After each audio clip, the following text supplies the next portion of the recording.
baca tentang doktrin kepercayaan tu hamba putri kan. Dalam hati hamba berkata, orang zaman ini dia sesat, lebih sesat daripada Namrud.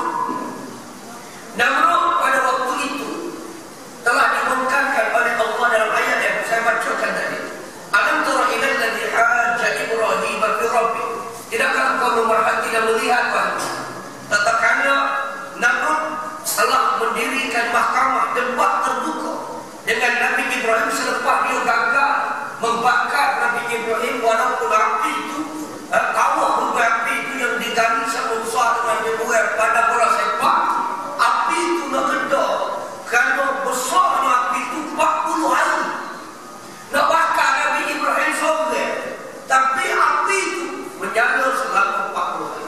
Tapi Nabi Ibrahim tak habis walaupun seorang keluar pun tak. Maka kecewalah Namrud. Maka Namrud tidak ada jalan lain kecuali dia akan menggunakan ataupun dia akan menggunakan debat yang terbuka untuk mengalahkan Nabi Ibrahim. Dan di waktu mengadakan debat yang terbuka itulah,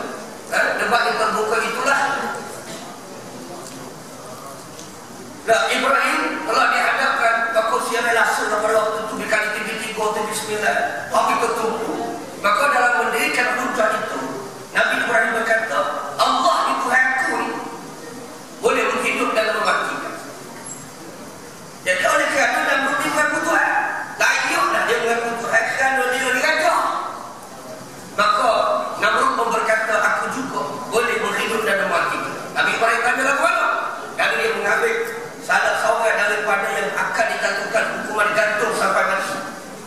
Pada esoknya dia akan dijatuhkan hukuman gantung sampai mati, lalu dihadapkan depan Namrud. Namrud saya muncul membebaskan dia daripada hukuman mati. Kata Namrud, tengok, dia patutnya mati esok, tapi akhirnya aku beri kehidupan pada dia. Aku boleh menghidup dia mati. Nabi Ibrahim kata, gampang, tabah itu. Kemudian Ibrahim kata, apa? Nabi Ibrahim telah mengatakan hujah lagi. Inna Allah ya'ti bisyamsi minal masyriq fa'ti biha minal maghrib. Allah itu boleh mendatangkan Tuhanku min Allah, mendatangkan dan menimbul ataupun menerbitkan matahari daripada sebelah timur menenggelamkan sebelah barat. Nabi Ibrahim berkata demikian. Kalulah Namrud minta bukti supaya Ibrahim menunjukkan bukti, boleh ke tak? Boleh. Sebab Nabi dia tidak kecek ikut bahasa dia, ikut hawa nafsu dia. Seperti mana Nabi Muhammad SAW diminta oleh Abu Jahal supaya bola yang berada langit itu diletakkan di telapak tangannya. Nabi Muhammad minta dengan Allah, maka Allah menurunkan bola itu di atas telapak tangannya. Maka Nabi Ibrahim bila dia kata Inna Allah ya'ti, dia pun mengambil suatu unsur yang di luar daripada kemampuan manusia. Maka pada waktu itu apabila dia berkata, maka tunduklah kalau bisa buat naik sebelah barat, buat jatuh sebelah timur. Kiamat kita ni Fabu hitam dan kafar. Namrud hancur, orang memberi kekuatan. Dia tahu bahawasanya dia tidak mampu untuk mengawal matahari, baik bintang di luar kemampuan. Dia tak ada menangkap, tak ada askar, tak ada Apollo, tak ada orang panggil angkasawan yang mampu membuat demikian. Maka Namrud tewas dalam hujah. Jadi setara Namrud yang Nabi kata, Namrud ni lebih jahat daripada Fir'aun. Tuan-tuan, dia tak berani mengaku bahasanya dia boleh memindahkan matahari, bulan, bintang dan sebagainya. Tapi Tuhan ada, tuan-tuan, dia kata dia boleh tukar matahari menaik ke barat, tuan-tuan naik ke timur. Nah, yang sesat tak sesat, kita boleh terima sebahagian daripada masyarakat tuan-tuan. Apa yang dikatakan ajaran sesat? Nama penting ini cepat-cepat ialah satu amal yang telah ajaran pegangan ataupun bentuk mana yang telah didakwa oleh orang Islam atau bukan Islam. Jadi orang Islam dan bukan Islam, dia mendakwa ia satu amalan yang dikaitkan dengan Islam, sedangkan amalan itu bercanggah dengan hukum syarak dan ahli sunnah wal jamaah. Dan tidak ada ulama kita yang muktabak mengatakan dan mengaitkan dia adalah satu amalan yang bertepatan dengan prinsip falsafah ruh syarak. Maka itu dikatakan ajaran sesat. Saya ulang balik. Ajaran sesat ini ialah satu mana-mana amalan, baik pegangan yang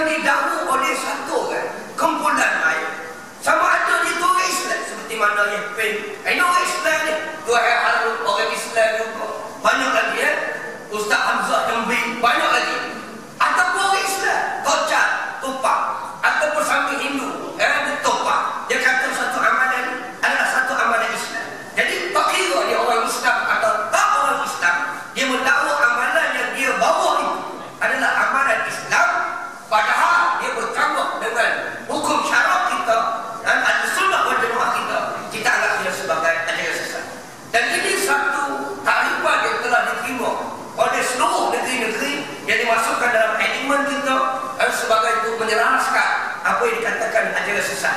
Dalam negara kita tuan-tuan, ajaran sesat ni tak ada kecuali pada Islam. Jadi orang Yahudi, orang Kristian, Buddha, Topek, Sami, ada agama, dia tak ada ajaran sesat. Jadi kalau dia lah mendakwa bahawasanya puak dia sama dia sesat, dia nak bawa undang-undang Tun Hikmat, tak ada.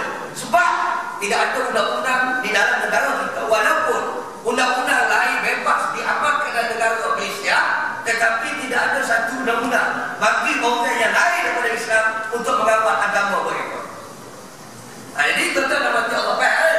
Jadi kalau tiba-tiba tocak tempat ni pun dengan tocak mana? Tocak seluruh Malaysia berbeza dengan masa. Jadi tocak tempat ni kata ajaran dia lebih betul, bertempatan dengan mazhab dia, dengan Quran, dengan hadis-hadis dia lah. Hadis-hadis dia lah. Apa kita tahu kita dalam agama. Dakwah pula mana hak tanah merah. Ada pula kocak tanah merah. Dia lebih tepat. Dia bangun sama mazhab dia. Kalau tak ada undang-undang bagi dia dalam ajaran sesat. Jadi saudara tuan-tuan, namun suka menyingkap tentang bagaimana kemasukan ajaran sesat supaya kita dapat memahami. Walaupun ia telah bermula pada kurun yang kelima, tetapi catatan kita ajaran sesat ini bermula pada tahun 1870 di akhir abad yang ke-18. Secara berorganisasi, adanya pengikut, adanya imam dia ataupun ketua dia, ada doktrin dia, ada amalan dia yang mengamalkan amalan-amalan secara tertentu. Maknanya pada Jumaat dia ingatkan, dia kumpul di masjid, ada tulisan, ada yurat, kemudian ada kitab-kitab wirid dia. Maka secara spesifik kita boleh memesan ajaran sesat timur di Malaysia adalah bermula ajaran Taslim yang diasaskan oleh Haji Ahmad Batawi. Nama bukan dok. Patutlah sesat banget. Dia asal juga seorang itu bomo. Dia asal daripada orang ajaran sesat ni, lahir daripada bomo-bomo atau tubuh silap dan sebagainya. Di balik lepas kemudian yang menarik dia berkembang di Kedah dan negeri-negeri selat. Lepas tu berkembang ke negeri-negeri seluruh Malaysia termasuk negeri Kelantan. Ciri agama ini tuan-tuan, ciri ajaran sesat, dia mengatakan alam ini kotor. Ini di antara kaedah yang kita pasti supaya ini tujuan ke bawah ni kita mari beringat. Takut mana tahu anak-anak kita masuk terjerat ni. Kampung ada 3 orang dan ada ajaran sesat ni, kamu pula aku duduk di pada sial tu pula bahawa sana ada asal nak memang banyak ajaran sesat dan kita pula bergaul dengan ajaran sesat. Dan pada sehari 2 baru ni patutnya salah seorang daripada keluarga jauh hamba akan berkahwin dengan seorang Syiah. Bahaya. Jadi kalau kita tak beringat anak kita tentang ajaran ni, mungkin kita akan perlu terperangkap di dalam ajaran. Dia carut dia mari benar-benar kita payah nak faham. Ada mai anak kodin, ada mai anak kadin, anak dia kodin, anak dia hudu. Bapa kita pula tak apa erti. Apa mono Allah ni kodin, apa dia kalau kita pula tak apa erti dia bahagia mati sesat begitu. Niat kemudian solat dia tak payah, tuan-tuan, tak ada hukum fi'li, tak ada hukum qauli. Akad takbir, tahiyat, baca Quran tak payah. Kemudian dia bayar pakai niat sepanjang masa. Bagi dia menawi akhir solat dan zikri. Semaya kita kena nak mengingati Allah. Jadi tuan-tuan, tak buat betul ada yang sesat. Jadi dia orang dia tak jawab salat. Kemudian dia selisih dengan wasikap, dia tak jawab salat. Kita panggil dia Abu. Abu, mana Abu? Latih wasikapnya. Pandai pun tak. Kita kata, Abu, mana Abu? Pasal buat kita ni kan. Nanti dia tahu tak ajaran sesat. Dia tak pandai, dia tak uti. Tapi kita kaya, dia mari kita kopi, dia buat gambar-gambar. Orang tu tanya, apa Bu? Tak jawab Bu, dia kemari lagi.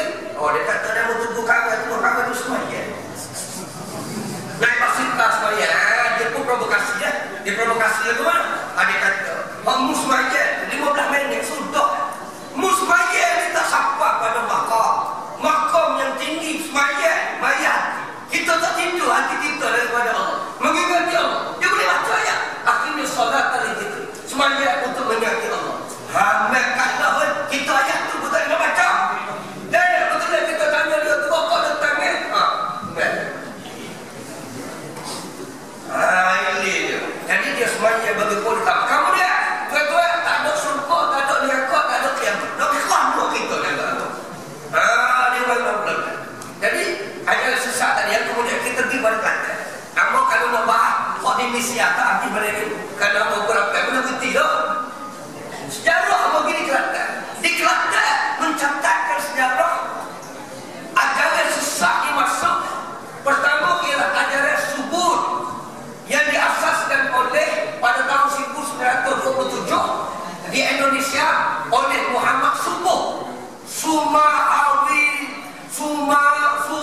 Hadi Wijoyo. Pak kok seberang sana? Kok bahasanya begitu sukar? Mau disebutnya harus berbelit-belit tidak? Nak ngajak mengerti juga Indonesia. Jadi tuan-tuan dekat-dekat dengan Haji Nawatul lah tu. Ada dua satu sikap dia membawa ajaran batinnya. Dan ini yang menariknya, ajaran ini membawa ajaran batinnya.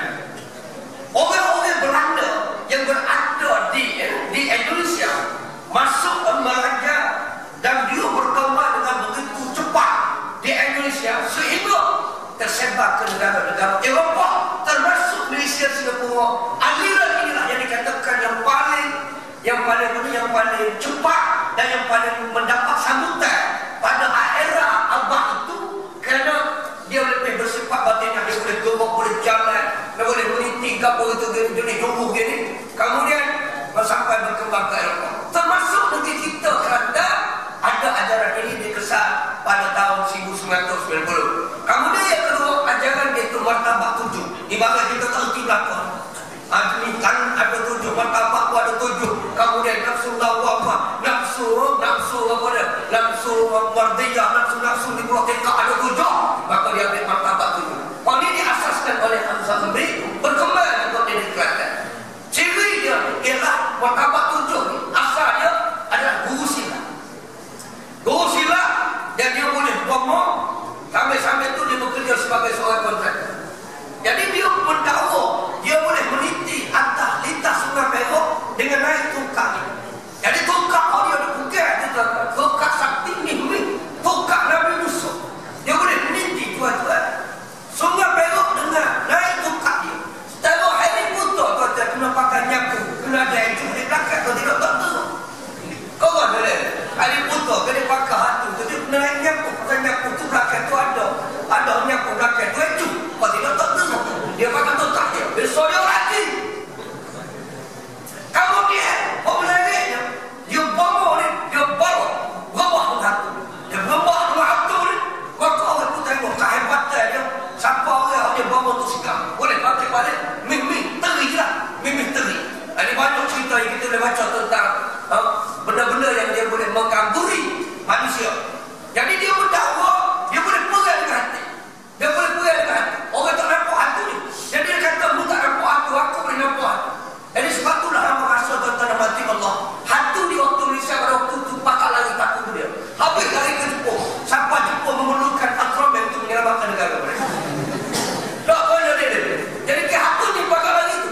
Yang butuh Ultraman dan sebagainya, hati ni bakal lari. Jadi oleh kerana agama ni tak ada balik hati. Kemudian dia tuan-tuan mati Allah dapat tengok dosa banyak. Dia kasah ni. Kemudian dia solat pagi, solat Jumaat. Kalau dia dakwa dia solat Jumaat di Mekah. Dan pada yang mungkin mengelirukan kita bagi orang awam, iaitulah cara mengucapkan syahadat dia. Dia tidak boleh putus di antara dua syahadat.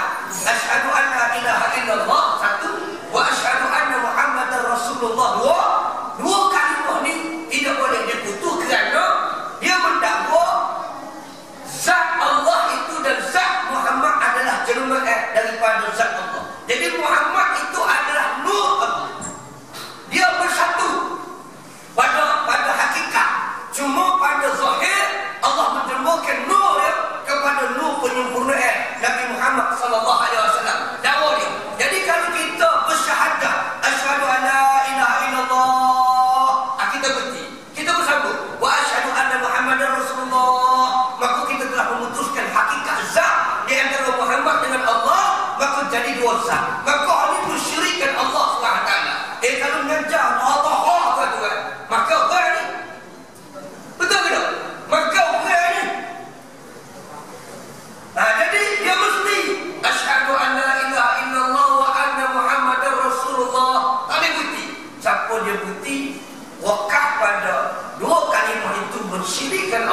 Karena dia telah menceraikan zat Allah pada hakikat nur Allah SWT. Maka kata gua tuan-tuan.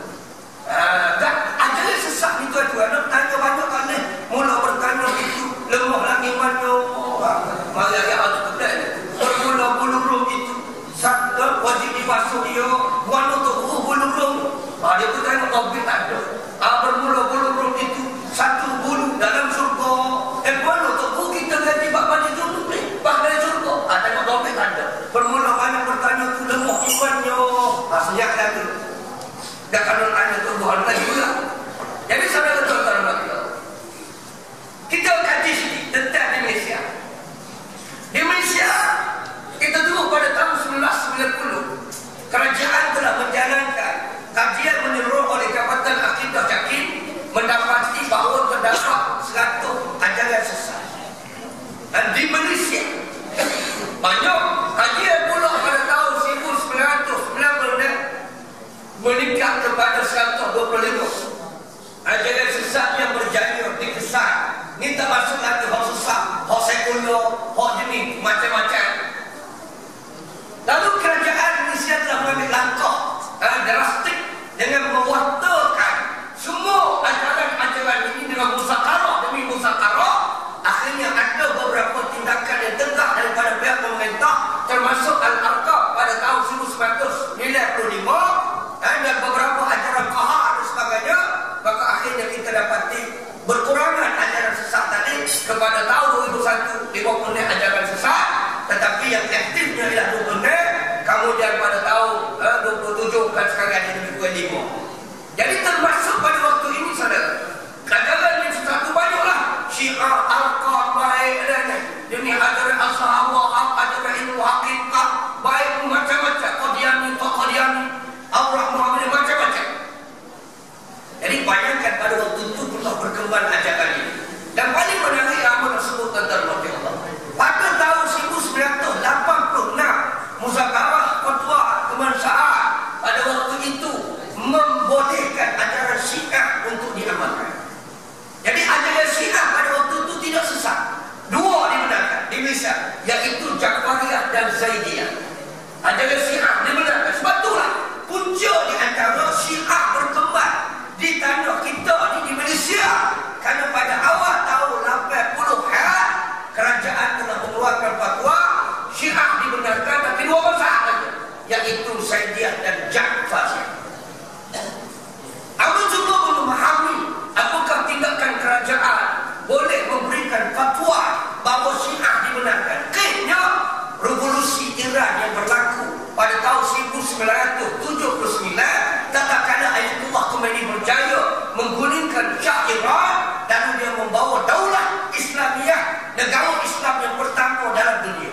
Hari ini kita kena mengaku bahawa negara Islam yang pertama modern yang berjaya dibangunkan dalam dunia umat Islam pasca kemerdekaan adalah negara Iran. Walaupun dia bermazhab Syiah yang kita anggap sebagai sesat, pada waktu itu kita menganggap sesatnya itu salah satu daripada kumpulan atau firaq dari agama-agama Islam.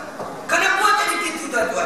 Kerana dalam dunia hari itu tak ada sebuah negara Islam. Walaupun Mesir telah merdeka daripada Perancis dan Itali pada tahun 1953, tetapi mereka memerintah di atas persatuan atau parti sosialis, dan mereka berjuang negara kebangsaan. Walaupun yang memerintah itu adalah Jamal Abdul Nasir, walaupun sebelum ada itu adalah Raja Farouk, tetapi mereka membawa dasar negara kebangsaan. Jadi tak nampak pemerintah negara Islam, sebab dia memerintah negara Islam. Begitulah juga di Tunisia yang telah merdeka daripada Itali pada tahun 1952. Dia juga membawa pemahaman masa parti yang mengatakan adalah parti sosialis yang membawa juga kebangsaan. Algeria termasuk juga negara Malaysia.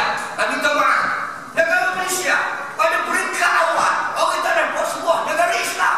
Sebab Tengku Abdul Rahman pada waktu itu bila ditanya apa bentuk negara Islam, dia jawab negara sekular berpelbagai agama. Cara mudah. Mati dia mari ke Abdul Razak Tun Musyqali. Tun Razak dulu pun Tun Musyqali dulu ni. dulu kau terazak dulu. Dan kamu semua kita tanya betul ni tak. Terazak dulu deh. Lepas mari terazak pokoknya negara adalah negara sekular berperlembagaan agama. Jadi orang tak nak negara Islam ini sebuah negara Malaysia. Dia dapat sebuah negara kebangsaan. Mari tun muslimat. Malaysia sebuah negara sekular berperlembagaan agama. Ada agama tapi dalam bentuk ritual. Tapi bila bagi Mahathir 5 tahun kita betulan gerakan kebetulan gerakan daripada parti-parti PAS waktu itu membawa konsep negara Islam yang memperjuangkan negara Islam, maka Mahathir menilai semula membentuk suatu pasukan akademik yang besar yang diketuai oleh beberapa terbaik Amir Osman dan sebagainya, mengkaji balik apakah benar negara Malaysia ini sebuah negara sekular atau tak ada keperuntukan-peruntukan yang boleh melayakkan Malaysia sebuah negara Islam. Akhirnya keputusan daripada musyawarah daripada akademi itu telah memberikan satu penemuan baru bahawa Malaysia negara Islam. Jadi Mahathir mengisytiharkan Malaysia sebuah negara Islam. Selepas berapa puluh tahun dah kita kata, barulah dunia melihat Malaysia ini sebuah negara Islam. Sebelum itu tak ada, hanya Inggeris saja. Ini yang kita kena faham. Fenomena apa? Jadi tubuh mata dunia tertumpu ke Iran walaupun dia sesat. Maka adanya pelonggaran. Cuba melari, cuba mencari di mana titik-titik pertemuan. Maka mazhab Syiah yang paling dekat dengan mazhab Ahlussunnah wal Jamaah ialah Jafariyah dan juga Jafariyah dan Zaidiyah. Jadi fatwa kita pada waktu itu membenarkan Syiah. Tetapi pada tahun 1990 PL ada orang kecil cepat penuh orang boleh semua anak tuan-tuan aku terjebak pada tak payah apa cepat ke apa ni boleh dah moga panggil fakta ni panggil fakta ni kena cepat-cepat ni masih makan ini apa kalau nikah aku boleh goyak nanti jadi orang tu yang jadi cepat tu tak kabar kau berat ni dalam tahun 1990 Musyawarah semula kajian pusat melalui fatwa kebangsaan membatalkan dan memansuhkan fatwa 1980 bahawa seluruh ajaran Syiah adalah sesat. Baru 1996 kerajaan Malaysia mewakilkan Syiah adalah sesat dalam semua mazhabnya. Jadi tuan-tuan yang rahmati Allah Subhanahu wa taala, peristiwa yang kita betul mengambil pengetahuan tentang kajian baik dengan ajaran sesat kerana dalam ajaran ini ada unsur-unsur ekstremisme, ada unsur-unsur keganasan seperti mana yang kita lihat berlaku dalam kes-kes yang berlaku. Rupanya malu kita negeri Kelantan, kod-ekod yang ada negeri Kelantan mencatatkan kes yang pertama keganasan pada 19 Oktober 1974, satu kumpulan sesat 4 orang telah dibunuh di Kentapannya, ditembak oleh polis kadang-kadang. Jadi ajaran sesat itu kenapa? Dia boleh membawa ancaman kepada negara, masyarakat. Dan kes ini yang pertama dicatatkan di Kentapannya. Kamu dah tengok 17 Julai 1979, Tanjung Arifin mengaku dirinya Imam Mahdi. Atas sejak dia katak tu Imam. Waktu tu Imam kena beringat. Tu Imam pun kita cadangkan sekali lagi, dibekalkan pistol untuk sahabat lain. Jadi tak pistol dia pakai bendera lah, untuk dipakai satu sini. Maka dia kutupuh cuma aku bendera lah dia pakai. Apa kapung bukan. Jadi bukan dia Imam Mahdi, dia katak tu Imam. Baik kemudian 6 Oktober 1980, 80 orang telah menyerang. Allah boleh. Maka mereka ditembak mati. Ini aku nak cerita rintikan bahawa kita kena memahami tentang bahaya ajaran sesat itu walaupun mereka kumpulan yang kecil 200-300 kan, tetapi mereka mempunyai nilai ekstrim dalam diri mereka, keganasan yang boleh membawa keadaan tertentu membahayakan baik keluarga, imam dan mereka. Jadi kita pakai cara satu kamera sebelah dua orang lelaki di Indonesia telah ditembak kerana mengamuk mencederakan orang ramai. Kemudian 1840 berikut laporan membuka ketua kampung. Ketua kampung berapanya kena dibekalkan dengan pistol. Ini tuan-tuan dan menteri Allah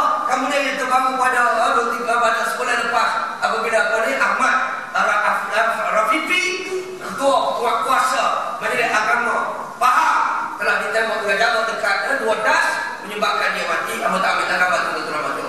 Baik ruang bagaimana ajaran sesat ni dia boleh berkembang. Pertama, dia mari melalui jalan as-sufi, tasawuf.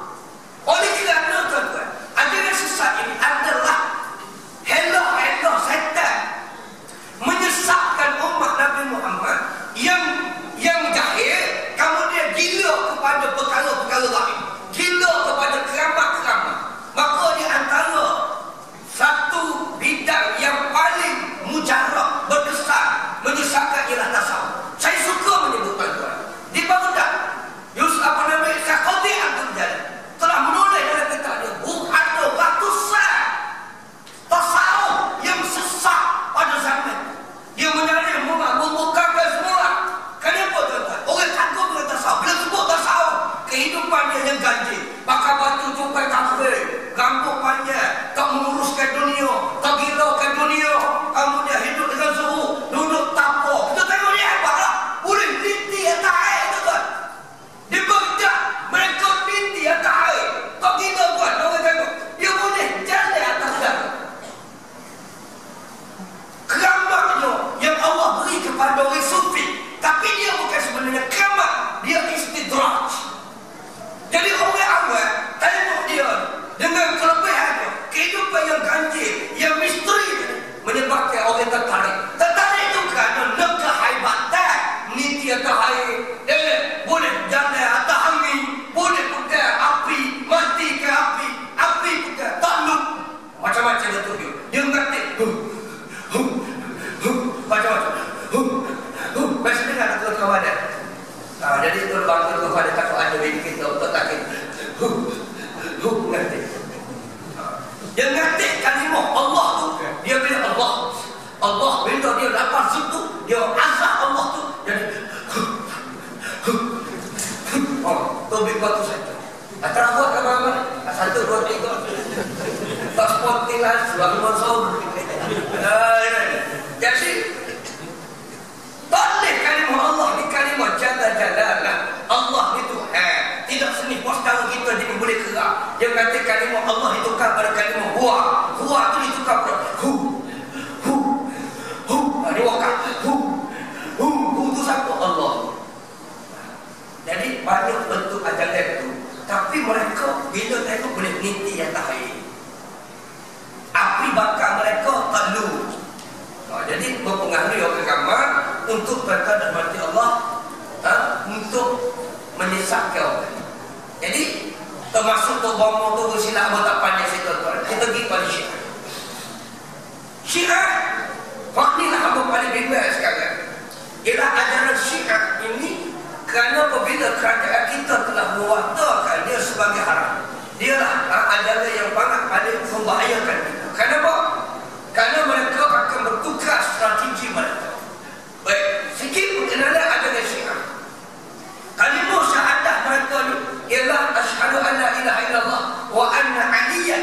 Dia sebut Ali dulu, baru Muhammad Fatimah. Dia mesti mentakfirkan Abu Bakar, Umar, Uthman, mengikrarkan Ali, memasukkan Fatimah dalam keadaan sama ilah, mentakfirkan Abu Bakar, Umar dan Uthman, termasuk dari sahabat-sahabat yang sebaris dengannya. Jadi, saudara tuan-tuan, jadi cuba kita tengok bagaimana agama mereka, tuan-tuan.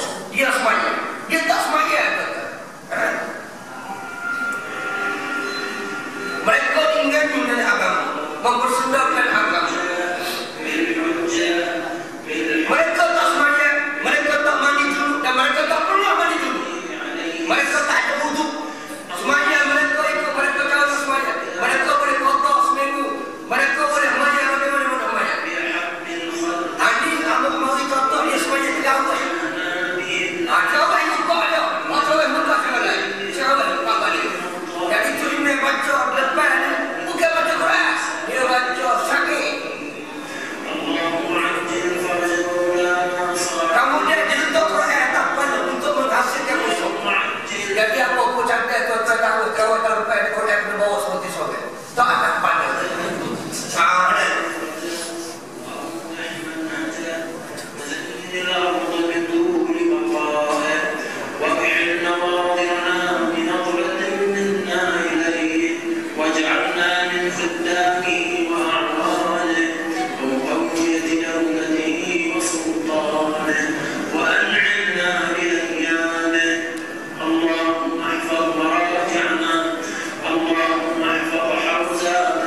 Dia semaya Quran tak sampai dan kalau tengok kasih dia tadi ada siji tahfiz Al-Quran.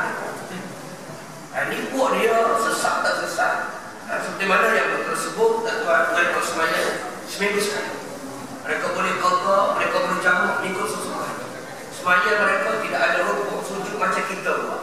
Dia tidak ada wuduk dan tidak perlu mandi junub. Jadi lagu mana kita nak syiah satu ajaran yang betul? Tak ada syiah yang benar pada hari ini telah dikenal pasti oleh para ulama kita menghakimi pada hari ini syiah benar tak ada. Yang ada di Imamiyah dulu, Zaidiyah dulu adalah kehampirannya dengan agama Ahlussunnah wal Jamaah, tetapi pada hari ini mereka lebih itu daripada Ahlussunnah wal Jamaah. Jadi saudara tuan-tuan dan hati Allah, mereka menghalalkan dalam Ahlussunnah wal Jamaah. Ini suatu etika bagi mereka. Ahlussunnah wal Jamaah adalah halal untuk mereka dulu. Yang paling dahsyat tuan-tuan dan hati Allah, yang paling menakutkan kita ialah musuh kami bukanlah Yahudi, musuh dia bukanlah Nasrani, musuh dia bukanlah Buddha, musuh kita adalah Ahlussunnah wal Jamaah. Batu mereka akan bunuh, mereka akan mengalih. Bahkan dalam sejarah Islam, mereka lah yang membuka pintu-pintu Palestin, negara-negara umat Islam. Mogok mereka membuka pintu kepada tentera-tentera Tatar masuk ke Iraq, lalu membunuh 300,000 rakyat Baghdad sehingga kitab-kitab dihapuskan adalah daripada Syiah, Baidah, Rababiyah dan sebagainya. Begitu juga di Palestin, mereka lah sebenarnya yang menyembelih di waktu tentera salib bagi mereka lah duduk jalan buka pintu khianat dan membunuh dan membalas dendam kepada ahli-ahli sunnah wal jamaah. Sangat dahsyat tuan-tuan ahli sunnah, pokok Syiah. Jadi tuan-tuan dan berarti Allah, musuh kita bukanlah dia kata Yahudi, baik bukan kafir, bukan Kristian dan bukan Buddha. Musuh kami adalah ahli sunnah wal jamaah. Jadi ini tuan-tuan dan berarti Allah dikatakan Syiah. Tuan-tuan tengok bagaimana mereka bunuh orang Islam. Tentera Bashar. Ambil satu contoh yang pertama tengok. Dia kampung tentera. Ahli sunnah dia tak ada. Dia suruh mengaku Bashar sebagai Tuhan. Dia suruh mengaku Bashar sebagai Tuhan. La ilaha illallah. Dah apa Muhammad kata memang. Kata memang la ilaha Bashar. Tidak ada Tuhan mereka Bashar. Dia suruh mengaku tentera ni dia kamu. Bagi dia adalah Bashar itu adalah Tuhan. Bahkan kalau membawa video orang lagi, tapi yang untuk bawa video tu, kalau membawa semua tak neko dalam bahasa pula. Dek mana pakai cari makan ni. Kawan dek. Jadi dia kata siapa dia lawan Tuhan kamu, siapa dia lawan Bashar, kami akan perangi dia. Walaupun Allah memerangi kami akan lawan Allah. Dahsyat buat dia tentang mati Allah. Jadi dia kamu tentera. Nanti dia kecek bahasa anak Syiah dan dia hebat. Dia kamu tentera Islam itu pada dia kamu dan itu dia baca hari-hari suruh mengaku la ilaha illa Bashar. Tidak ada Tuhan melainkan Bashar. La ilaha illa Bashar. Tidak ada Tuhan.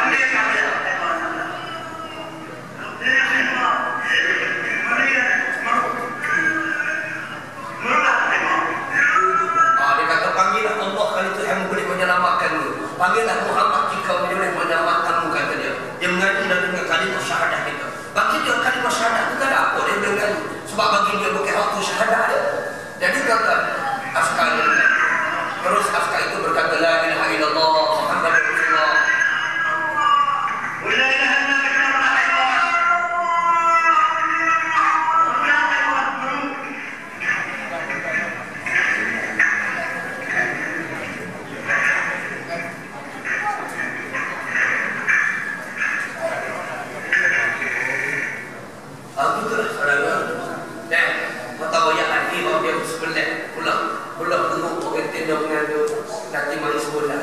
Jadi apa pilih-pilih dia supaya main bunyi ni iklan ni. Terus tak perlu lagi masuk main dekat mengetok dalam dia. Malu apa ni kita masuk beli TV dia. Jadi selalu kata mati Allah dahsyat Syiah. Allahumma. Ini saudara kita bagi tengok satu saja mengaji pada agama. Ini mengaji ke semuanya. Bagi kita bagi ke semuanya.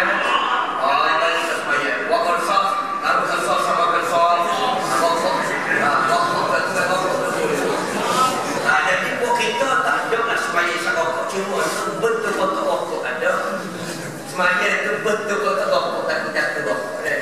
Ada. Kau tak ada sih. Ada. Jangan dia berlaku sama kau dia.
Tak kawan, betul tak? Jangan demo, dia tengok cik kawan tak cik, tak kawan. Tak kawan. Baik, satu adalah sesat pokok Syiah ni ialah dia bertaqiyah. Bertaqiyah di mana dia berlaku. Dalam agama mereka yang sangat kita tak boleh terima, dan dia serta agama dia untuk menghalalkan semua perbuatan iman dia. Sebuah perbuatan dia boleh menghalalkan berdusta. Sehingga kalau kita tengok dalam pegangan yang mereka dakwa dia sebagai hadis, inna tis'ata asyar min ad-din taqiyah. 9 daripada 10 agama adalah taqiyah. Taqiyah ni maknanya berlaku lah. Berlaku jebel dia. Terutamanya tempat ahli suluk pada maaf, dia wajib berlaku. Supaya jangan nampak dia syiah. Jadi 9 per 10 agama mereka adalah taqiyah. La dina lima la taqiyah. Lah, tidak ada agama bagi mereka yang tidak bertaqiyah. Wa kulli syai'in taqiyah. Dia penuh kalau semua ada taqiyah illa naik kecuali 2 perkara, an-nabiza wal masah ala khufan. Kecuali 2 mereka tak boleh dakwah, iaitu minum arak dan menyapu di atas khauf yang kita pakai kasut. Bila kita ambil semuanya, kita tak payah basuh, kaki kita hanya sapu di atas belakang kasut. 2 tu yang boleh berlaku. Nak koyak nak, orang lain boleh berlaku, orang tak boleh berlaku ada 2 perkara tu. Lepas tu mereka kata 9 daripada 10 agama mereka adalah berlaku. Pak kita percaya lagu mana tuan-tuan dan puan-puan bila mereka kata berlaku. Nah, jadi kerana itulah tuan-tuan, dia nak mendakwa Ali sebagai imam mereka tu. Maka dia kata Ali itu adalah Ali bertaqiyah. Bapa Ali ikut belakang Nabi Muhammad, sedangkan dia telah mentakfirkan Nabi Muhammad. Dia mentakfirkan Jibril. Jibril ini kafir, khianat, kerana salah turun wahyu kepada Muhammad, patutnya kepada Ali. Sahabat kalau tu pokok dia orang salah mengkafirkan Jibril, kerana Jibril telah menurunkan wahyu pada Muhammad, patutnya kepada Ali. Bapa dia semuanya belakang Ali, kita tanya dah Ali dah Nabi Muhammad kafir. Dia kata kerana Ali bertaqiyah. Taqiyah ni berlaku. Dalam masa kita ahli sunnah jemaah boleh juga berlaku, tapi tujuh kagak, tujuh tepat ya. Tidak kata semua benar. Berlaku ada saya kerana nak berlaku, nak menjatuhkan saya, dia bala. 3 tahun dah kita pun jumpa dengan dia, kita pun raya makin sandai kamu tu. Padahal dia tak disandai pun. Kita nak berlaku dia supaya sejuk. Disandai pun tak sejawab Allah. Jawab tak sandai pun nak marah. Dia pun jawab Waalaikumsalam. Marah pun seperti tapi sandai wajib jawab. Dia pun jawab sandai. Lama-lama baik. Dah, itu betul kita boleh berlaku. Kita bini 2 berlaku. Bini tanya kan tu nak ambil bini 2. Kita kata tak. Tu pironi ajar. Berlaku sunat. Otak liga betul. Motornya tu orang ni pun pakai bangun belakang. Jadi saudara-saudara mati Allah, dia dok laut dan semua benda. Kemudian apabila Rasulullah mati, mereka mengatakan khalifah itu milik Ali. Rasulullah telah mewasiatkan. Maka dia pun telah menuduh Abu Bakar Umar kepala kafir, kerana dialah yang telah menghasut, berpakat dengan orang-orang Muhajirin dan juga Ansar melantik Abu Bakar. Di waktu nak memilih khalifah, Rasulullah tak menentukan siapa yang jadi khalifah. Tiba-tiba orang-orang Ansar telah memilih ketua mereka Sa'ad di perkampungan atau tempat kita panggil Bani Sa'ad. Maka pada waktu itu dengarlah Abu Bakar dan Umar. Maka Abu Bakar Umar kata ini perpecahan yang pertama. Jika kita tidak tangani, pecah buat kita. Abu Bakar dan Umar pergilah ke perkampungan itu. Ali tak ada. Jadi cerita ni. Ini yang mereka sangat marah. Kerana mereka kata Abu Bakar dan Ali telah khianat, menyembunyi dan melantik ketua di waktu tak ada. Ali tak ada waktu nak kihusai pada waktu Ali. Dan jadi tuan-tuan dan hati Allah. Jadi Umar pun mencari Abu Bakar. Apabila Abu Bakar kata khalifahnya ialah milik orang Quraisy, maka Abu Bakar pun mencadangkan Umar, mencadang Abu Bakar. Bila Abu Bakar mencadangkan Umar mencadangkan Abu Bakar, semua bakal setuju. Ali pun dia. Maka kita bertanya, bapa Ali setuju? Patutnya Ali lawan. lawa. Kalau ahli lawa, orang bersetuju akan jadi pada. Baik, tapi dia telah mentakfirkan Abu Bakar. Bapa Ali semaya belakang Abu Bakar. 2 tahun Abu Bakar menjadi khalifah dan Ali semaya belakang Abu Bakar. Sedangkan semaya di belakang orang kafir, dia tidak sah. Ali kata Ali bertakiyah. Ali terpaksa menyembunyikan. Ali terpaksa berlaku dalam ahli sunnah wal jamaah. Tak boleh percaya tuan-tuan orang Syiah. Jawapan dia kepada dia adalah untuk bertakiyah, membenarkan perbuatan dia. Mari Umar dia kata bertakiyah, mari Ali bertakiyah, mari semua bertakiyah. Jadi tuan-tuan, kalau ada pokok Syiah, mari tuan-tuan, dia sebenarnya Syiah. Dia kata kami dah taubat dah, kami dah taubat dah, kami nak kembali kepada sunnah ahli sunnah wal jamaah dah. Tak boleh percaya juga tuan-tuan. Apa kata taubat dilacuk, tak boleh percaya pun. Pas mati. Oh ni lah hampir-hampir kuang-kuang tuan-tuan. Kuang-kuang jauh-jauh lah. Nak nikah dengan Medina. Dekat-dekat pada 12 hingga 12. Ni hari kemarin. Patut nikah. Orang dah sapa, penerimaan sapa. Dan surat nikah, surat khusus dah sapa. Gambar dah siap. Wah mari kepada negara kamu. Adik-adik aku. Nak tengok. Oh jatuh ni Iran. Nak jatuh ni Iran. Namanya sekian-sekian. Jadi mau dia oposisi. Tak ada orang-orang. Fikir-fikir. Ukhui. Tak akan nasi. Pak, dia tinggal kampung. Bila tinggal kampung tu dia pergi dah. Apa pasal suami isteri ni mami. Tolonglah nak memandu Syiah ni. Apa pokoknya. Dia kata dok dia taubat dah. Dia nak ikut ahli sunnah ni mak. Apa kata dia nak cari tu apa tu? Dia nak cari tu apa tu? Taubat dia nak tu. Sudi nak tu. Dia nak cari. Ayatnya tikrat takiyah kau Syiah ni. Kita nak pergi atas. Pasal bukan kita percaya kerana dia sendiri buat kita. Jadi dia akan boleh duduk dalam pokok kita apabila kerajaan telah mengharapkan dia akan bagi tubik duduk dalam masjid kita ramai-ramai. Dia mungkin kata ada sini ada selalu. Cuba dikikat. Mana tahu deh. Atau apa takut dengan jawab dia tak sih bawa tadi takutnya berdiri Muhammad Abdul. Jadi tuan-tuan, mereka dihulu pada agama. Di antara pusat Syiah, mereka mana hulu pada agama, merampau-rampau pada agama. Mereka menunjukkan cinta mereka pada Rasulullah melebihi daripada cinta yang dibenar oleh Allah. Menggambarkan kematian Husain hingga mereka mencederakan tubuh-tubuh mereka, menunjukkan kesakitan waktu mereka mencuba menghayati kesakitan pembunuhan Husain di Karbala pada hari Ashura, pada hari Muharram mereka. Lalu mereka menyambung kematian Husain sebagai imam mereka itu dengan duka cita. Maka untuk menggambarkan duka cita, mereka memukul-mukul diri mereka. Mereka membelah diri mereka, menikah-nikah diri mereka. Seperti mana yang tuan-tuan akan boleh tengok. Kan siapa dia tengok ni? Boleh tengok ni, tengok.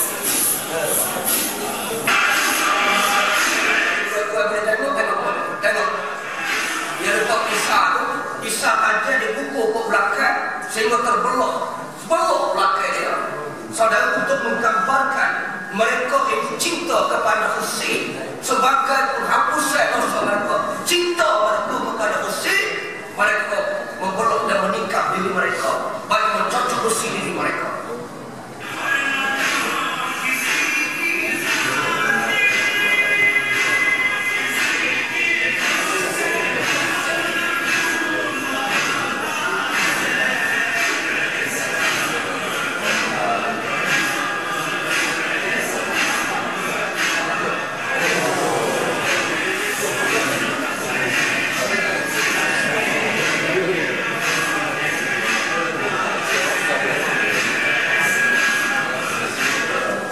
Nak lagi ke padan? Kalau padan, kalau bunyi sekat tu dia boleh. Aku rasa padan. Padan ada 2, dah cukup dah kurang. Apa bunyi sekat ni? InsyaAllah walaupun kita kamu.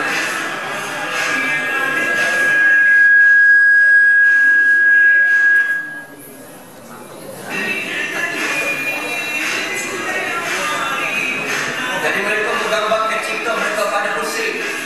Dan dengan cara mereka tetap Allah menyambut Ashura. Ini pula cocok besi. Dia cocok besi yang ada macam sabit tu supaya mencocok di atas belakang.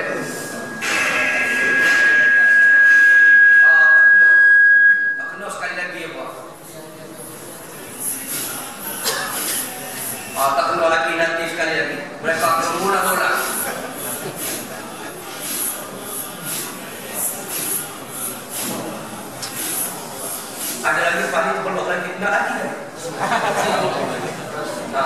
Panjang nanti dunia. Sebagai yang terakhir ya tuan-tuan. Dan kalau kita jumpa gambar ni di kedai-kedai kopi, mana tuan-tuan kita tak sedar. Gambar ni gambar Syiah. Jadi tutup kedai beli, tuan-tuan kedai beli kerana mereka percaya ini gambar ni wali-wali yang siapa dia tetek gambar ni kedai dia tidak akan rugi berkat gambar ni.